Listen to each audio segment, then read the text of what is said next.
Everyone, welcome back to the deep dive. We talk a lot on this show about, well, a lot of different factors that contribute to student success. But today we're going deck on something really, really fundamental. And it might surprise you how much this one thing impacts, well, pretty much everything in a learner's journey. Absolutely. And, it's something we often overlook. We jump to thinking about curriculum, teaching methods, all the nuts and bolts. But there's this deeper layer, this kind of emotional bedrock that shapes how those nuts and bolts actually work. Exactly. And that deeper layer is attachment. Not just that early bond with parents, but also the connections students form with teachers, even the whole vibe of the school environment. That's what we're unpacking today. It's fascinating, really, how these relationships can affect students' ability to learn, to connect with others, to regulate their emotions, even their overall well-being. And to guide this deep dive, we're turning to a fantastic resource, the article Attachment in the Classroom by Kristen Bergen and David Bergen, published back in 2009 in the Educational Psychology Review. Now, what's great about this article is that it's a review article. So it's not just one study, it's like a synthesis of a ton of research on attachment in education. Like the ultimate cheat sheet. Precisely. And that's what we're going to do today. Take all these insights and try to understand, how attachment really works in the classroom. What are the implications for students, teachers, even school systems? We're aiming for those aha moments. So before we jump into all that, let's make sure we're all on the same page here. When we say attachment, what do we actually mean? It's a bit more nuanced than just liking your teacher, right? Oh, absolutely. It's Yeah. much deeper than that. Attachment, it's a lasting emotional bond that connects one person to another. And this connection, it persists over time and even across physical distance. Okay, so it's like this enduring sense of connection. But how is that different from, say, dependency? That's a key distinction because, you might think attachment makes kids clingy or overly reliant, but actually, secure attachment is what gives them the confidence to explore, to be independent. It's that secure base they can always come back to. So like knowing they have that safe haven allows them to take risks. Exactly. Yes. And it's also different from just being, sociable. A child can be outgoing or shy and still form secure attachments. It's about the quality of the bond, not just the quantity of social interaction. Okay, so we're talking about this deep emotional bond that's distinct from dependency and general sociability. What does that look like, practically speaking?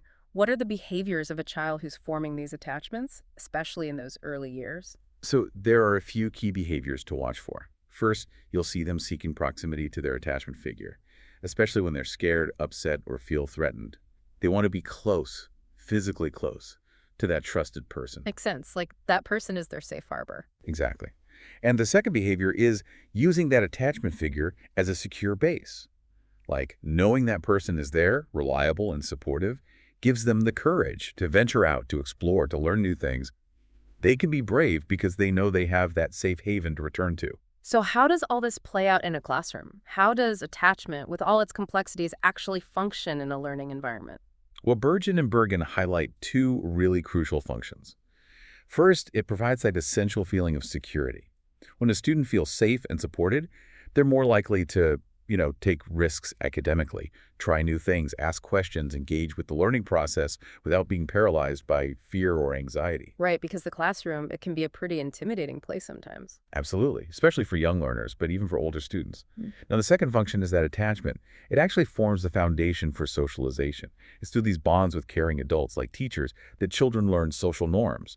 They learn what's appropriate behavior, how to interact with others, and even internalize important values. So it's like the classroom becomes this safe space to practice those social skills, to learn how to navigate the world. Precisely. And it's not just about, getting along with classmates. It's also about developing empathy, respect for others, and the ability to form healthy relationships, all of which are, crucial for success in life, not just in school. So we've talked about the importance of attachment throughout childhood, but I think there's this common misconception that as kids get older, they just naturally become less attached. Like teenagers, they're all about independence, right? That's a really interesting point.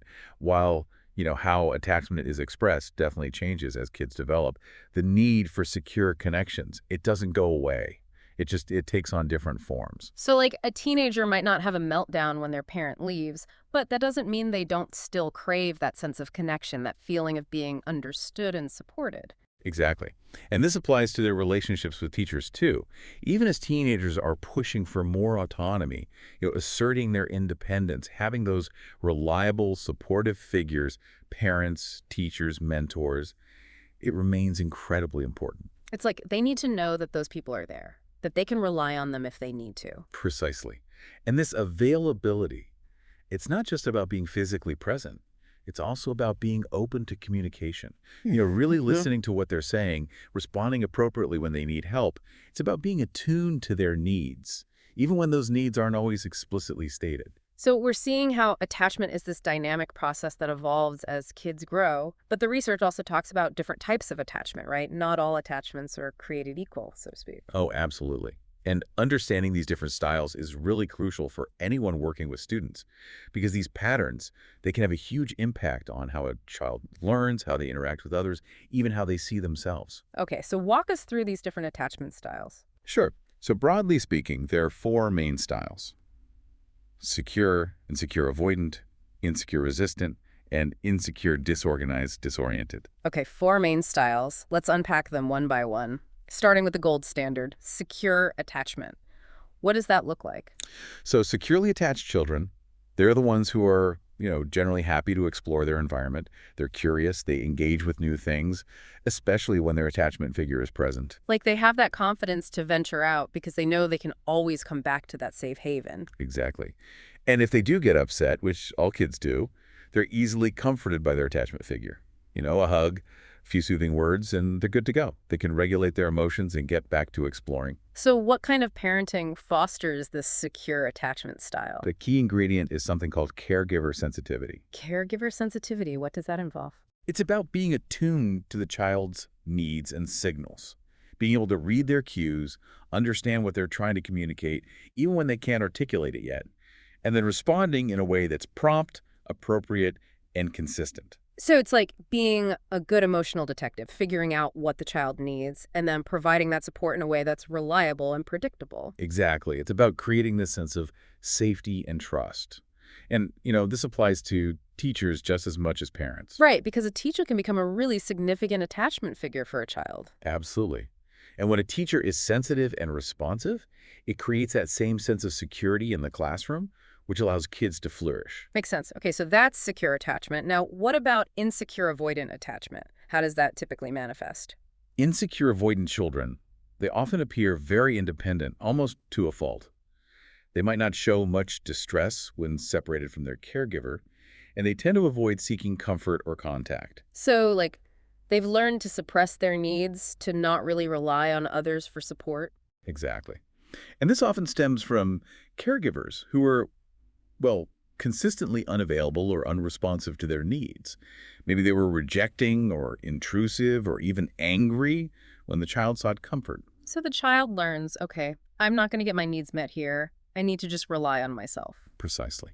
It's a coping mechanism. And in the classroom, these children might seem aloof, detached. They might not seek help even when they need it, and they might struggle to form close bonds with teachers or peers. It's like they've built up this emotional wall to protect themselves. Now, what about insecure resistant attachment? Insecure resistant children, they tend to be very clingy and demanding of attention. They get very upset when separated from their caregiver, and they're hard to soothe even when reunited. So it's like they're desperate for that connection, but they're not really finding the comfort they're seeking. Exactly. And this often stems from caregivers who were inconsistently responsive. Sometimes they were there, sometimes they weren't. So the child is always on edge, unsure of whether their needs will be met. And how does this play out in the classroom? These children might be very clingy with teachers, constantly seeking reassurance. They might be easily frustrated, have difficulty focusing, and they might be very sensitive to perceived rejection. It's like they're always anxious, hypervigilant, trying to ensure that the connection is still there. Precisely. And it can make it challenging for them to engage fully in the learning process. Now, the last attachment style, insecure, disorganized, disoriented, it's the most complex and often the most concerning. What makes this style so different? This style, it's characterized by real lack of organized strategy for dealing with stress and seeking comfort. These children, their behavior can seem contradictory, confusing. They might approach their caregiver and then suddenly pull away. They might freeze, seem fearful, or even show aggression. It's like they don't know how to approach that person, whether to seek comfort or to protect themselves. Exactly.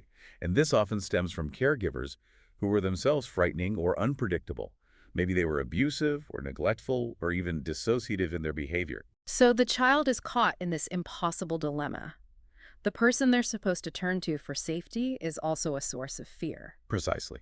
And in the classroom, these children can be very challenging. Hmm. They might have difficulty following rules, controlling their impulses, and forming stable relationships. So with all these different attachment styles and the complexities they bring, it's natural to wonder, well, how much of this is nature versus nurture?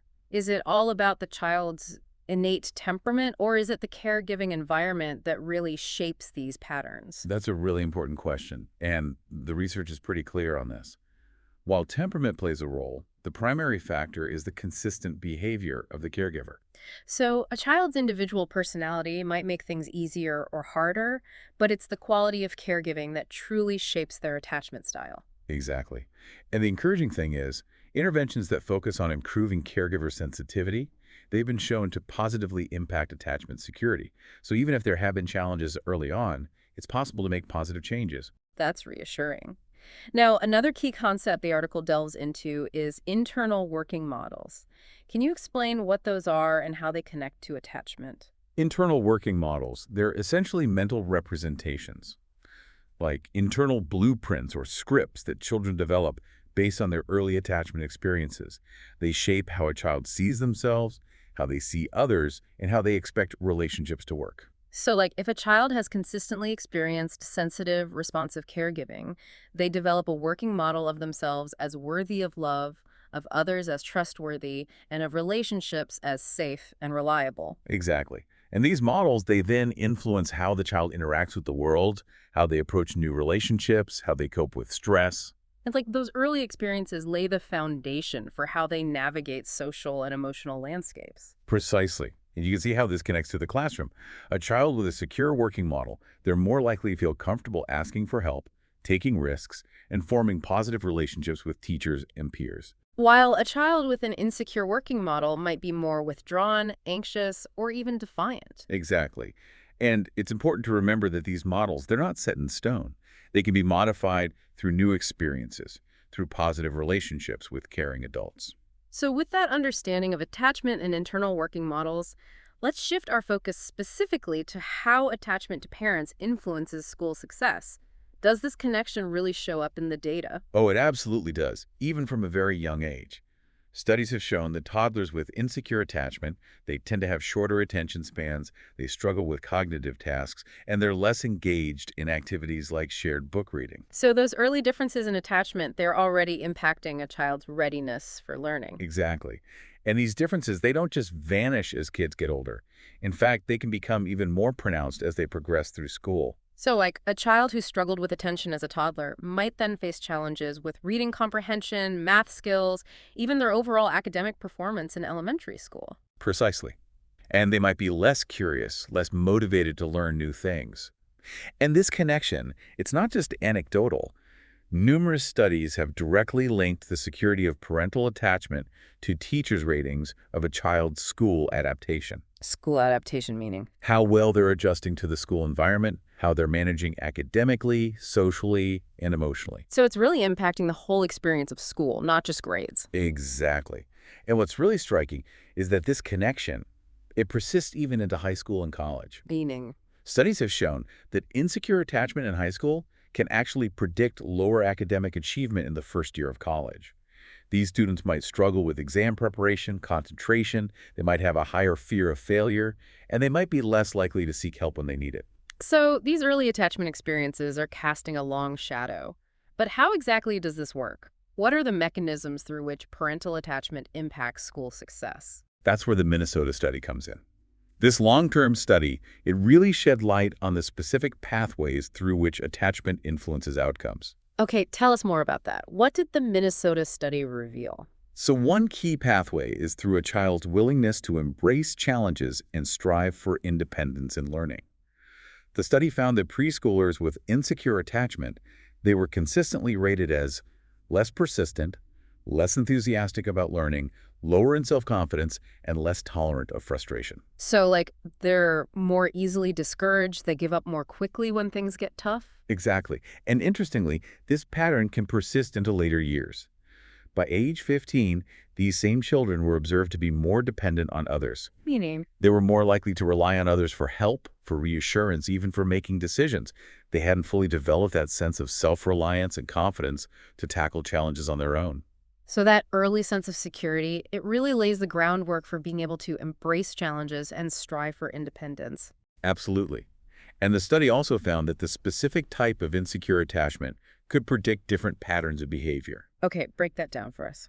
So, resistant attachment in early childhood that was linked to tendencies towards frustration and anxiety in academic settings, or a pattern of dependence and passivity. While avoidant attachment was associated with more hostility, emotional disconnection, and even defiance towards teachers. That's interesting how the different styles manifest in different ways, but the common thread is that regardless of the specific type, insecure attachment creates these barriers to fully engaging in the learning process. Precisely. And another key pathway the Minnesota study illuminated is the impact on social competence. Right, because school isn't just about academics, it's also about learning to navigate the social world. Exactly. And children with insecure attachment histories, they're more likely to struggle in this area. They're more likely to have poor quality friendships, experience peer rejection, and even display more behavioral problems, including aggression. So those early relationship patterns are influencing how they interact with their peers. Absolutely. And the specific type of attachment matters here too. Meaning? Avoidant and disorganized children, they're particularly at risk for developing antisocial behaviors. Antisocial behaviors, meaning? Things like aggression, bullying, rule-breaking, defiance. Yeah. Behaviors that can really disrupt the classroom and make it difficult for these children to form positive connections. And on the flip side, what about children with secure attachment? They tend to fare much better socially.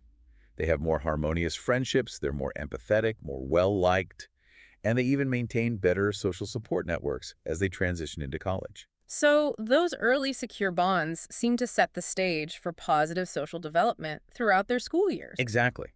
And it's not just about, having friends and being popular.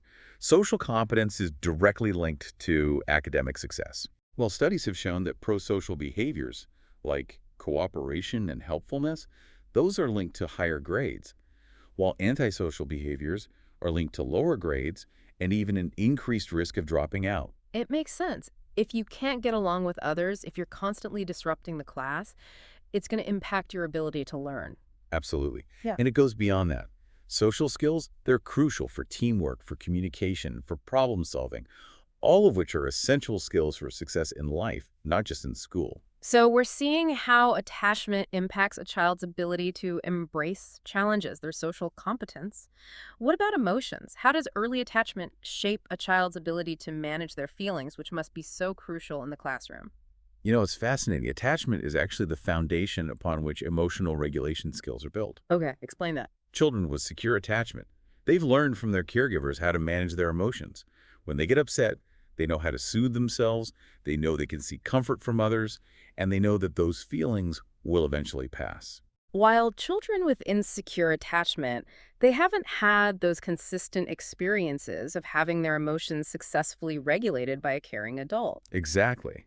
And this can lead to different patterns of emotional dysregulation. Okay, give us some examples. So resistant children, they often underregulate their emotions. They experience their feelings very intensely, they have difficulty calming down, and they might lash out or become easily overwhelmed. While avoidant children, they tend to overregulate. Exactly. They suppress their emotions, they don't seek help when they're upset, and they might appear stoic or detached. So both patterns, while different, create challenges in the classroom. Absolutely. Because emotional regulation, it's essential for learning.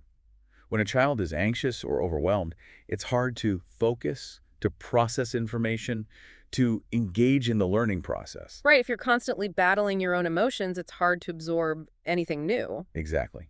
And emotional regulation, it's also crucial for social interactions. If you can't manage your own feelings, it's hard to be empathetic, to cooperate, to resolve conflicts. So we're seeing how these early attachment experiences are impacting a child's emotional landscape, which then has ripple effects on their ability to learn and connect with others. Precisely. And it can even go beyond that, affecting things like attention and hyperactivity. Okay, how so? Research has linked anxious attachment patterns to symptoms often associated with ADHD. Like difficulty focusing, impulsivity, restlessness. Exactly. And it seems that the underlying anxiety, that hypervigilance that can come with insecure attachment, it can really interfere with a child's ability to sustain attention and manage their behavior. So it's not just a matter of willpower or choosing to pay attention, it's that their nervous system is in this state of constant alert, which makes it incredibly difficult to focus and stay on task. Precisely. And interestingly, parental intrusiveness, which is a parenting style that's often associated with insecure attachment, has also been linked to attention deficits and hyperactivity. Parental intrusiveness meaning. It's when parents are constantly directing the child's activities, micromanaging their every move, without giving them space to explore their own interests or make their own choices. So it's like the child never gets the opportunity to develop their own sense of agency, their own ability to regulate their behavior. Exactly. And that lack of agency, it can contribute to those attention and behavioral challenges. So we're seeing how far-reaching the impacts of early attachment can be. But it doesn't stop there, does it? The article also talks about how insecure attachment can have even broader long-term implications for mental health and well-being. Unfortunately, that's true. Research has shown that insecure attachment in childhood is a significant risk factor for a variety of mental health issues later in life. Right. Teenagers with insecure attachment histories, they have higher rates of depression, anxiety, they're more likely to have suicidal thoughts, and they're at greater risk for developing conduct disorders, substance abuse problems, and even eating disorders. It's like those early experiences of feeling unsafe, unsupported. They create this vulnerability that can manifest in different ways as children get older. Exactly. And it underscores the importance of addressing attachment issues early on, providing support for both children and parents to develop healthier, more secure relationships. Okay, so we've explored in depth how attachment to parents influences a child's experience in school. Now, let's shift our focus to the school environment itself. Can children actually form attachments to their teachers? Yes, absolutely. While the primary attachment to caregivers is, unique and incredibly important, children can and do form significant attachments to their teachers, particularly in the early years. And why is that? Well, think about it.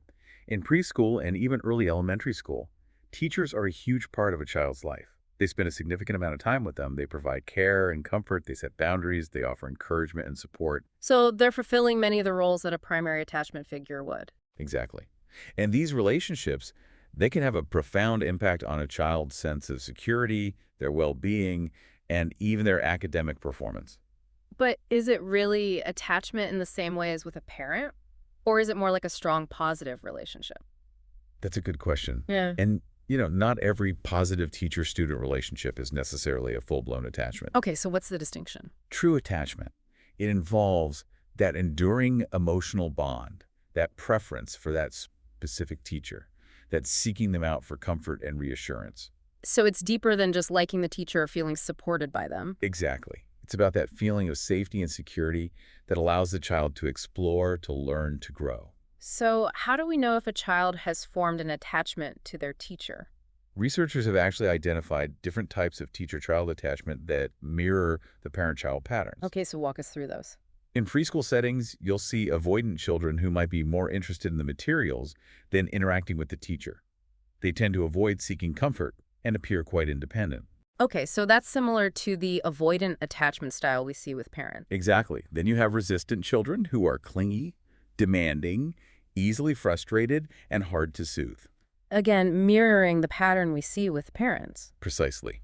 Then, of course, you have secure children who are comfortable with the teacher, seek them out for help and comfort, and are generally more engaged in the classroom. And lastly, there's the near secure category. Yes, these children, they might show a mix of avoidant and secure behaviors, like they might be a bit distrustful, but they also conform to routines and seek some connection with the teacher. So it's like they're cautiously testing the waters, not quite sure if they can fully trust that bond. Exactly. And as children move into elementary school, we see similar patterns. Meaning?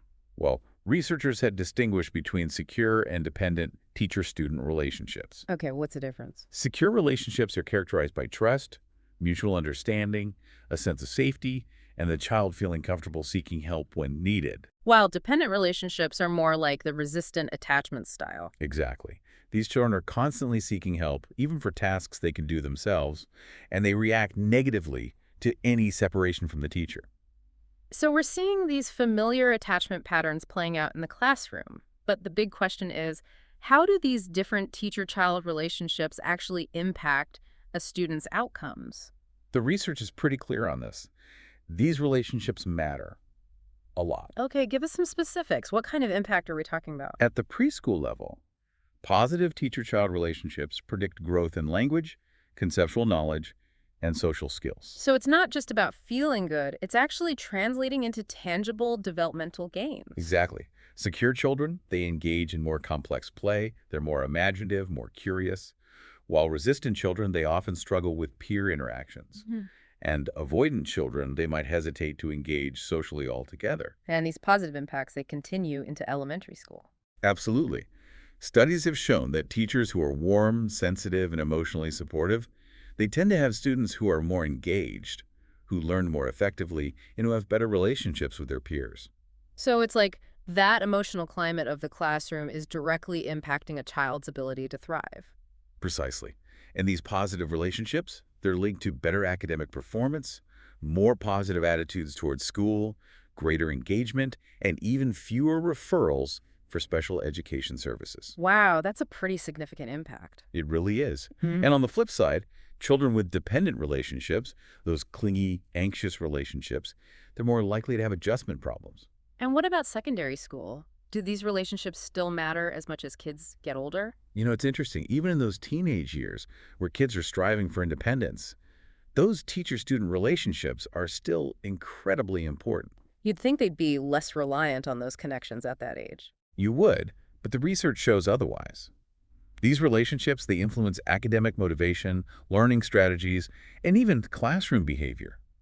In fact, some studies suggest that the quality of teacher-student relationships can be a stronger predictor of behavior than even parental attachment at that age. So even when teenagers are pushing back against authority, they still crave those connections with adults who believe in them, who support them. Absolutely. And when students feel that their teacher cares, that they have high expectations for them, that they're on their side, they tend to be more motivated, more engaged, and they perform better academically. Makes sense. So these positive relationships are still protective, even as kids navigate the challenges of adolescence. Exactly. And they can even be protective against risky behaviors. Meaning, Studies have shown that positive teacher-student relationships in secondary school are linked to a lower likelihood of engaging in drug use, alcohol use, violence, and even early sexual activity. so those connections with caring adults, they can act as a buffer against those negative influences. Precisely. And it's not just about preventing problems. These positive relationships, they also promote pro-social behavior, cooperation, and a sense of belonging. And what about the long-term impact of these relationships? Does research show that a positive connection with a teacher in the early years can actually have lasting effects? It really can. Longitudinal studies have shown that a positive teacher-student relationship in first grade can predict greater engagement, effort, and even higher test scores in third grade. So those early connections are setting the stage for future success. Exactly. And on the flip side, negative relationships in kindergarten can predict lower grades, poor work habits, and even lower achievement in eighth grade. Wow, that's pretty remarkable. It is. It suggests that those early relationships, they can have a ripple effect, shaping a child's trajectory throughout their school years. And it might be because of those internal working models we talked about earlier. Right, because a positive experience with a teacher can help to modify a child's internal working model of relationships, even if they've had insecure attachments with their parents. Exactly. It shows them that not all adults are untrustworthy or unavailable, and that positive experience can then influence how they approach relationships with future teachers. So, given how important these relationships are, let's talk about what can actually be done to promote secure and supportive teacher-student relationships. What are some practical strategies that teachers can implement? There's some really concrete things teachers can do. First and foremost, it's about increasing sensitivity and responsiveness. Okay, remind us what that means in the classroom context. It's about being attuned to students' individual needs, being able to read their cues, understanding what they're trying to communicate, and then responding in a way that's consistent, caring, and supportive. So it's about being a good emotional detective, creating that sense of safety and trust that allows students to thrive. Exactly. And it also involves being well prepared for lessons, holding high expectations for all students, and communicating those expectations in a way that's encouraging and supportive. So it's like showing students that you care about their success, that you believe in their potential. Precisely. And another really important factor is providing choices and opportunities for autonomy. Meaning, It's about giving students some control over their learning, letting them make choices, pursue their interests, and have a voice in the classroom. so it's not just about, following a rigid set of rules and procedures. It's about creating space for individual expression and agency. Exactly. And that can be incredibly empowering for students, especially those who might have experienced a lack of control in other areas of their lives. And what about discipline? How can teachers approach discipline in a way that promotes positive relationships? Well, the key is to use induction rather than coercion. Okay, break that down for us. Induction is about explaining the reasons behind rules, helping students understand the consequences of their actions, and guiding them towards making better choices. So it's like teaching them how to think critically and ethically rather than just imposing rules from on high. Exactly. While coercion is about using threats, punishments, and power dynamics to control behavior. And that approach, it can really damage relationships. It can. It creates fear, resentment, and it doesn't actually teach students how to regulate their own behavior. So induction is about guiding, teaching, and fostering understanding, while coercion is about controlling and punishing. Precisely. And research shows that induction is much more effective in promoting pro-social behavior and building those positive relationships. Now, beyond those individual teacher strategies, the article also talks about school-wide policies and practices that can promote a sense of belonging. This brings us to the concept of school bonding. Can you tell us more about that? School bonding, it's that overall sense of connection to the school community. It's about feeling like you belong, like you're valued, like you're people you can rely on. So it's more than just liking your classes or having friends. It's about that deeper sense of belonging to something larger than yourself. Exactly. Yeah. And this sense of bonding, it's incredibly important for a student's well-being and success. Okay, how so? Expert.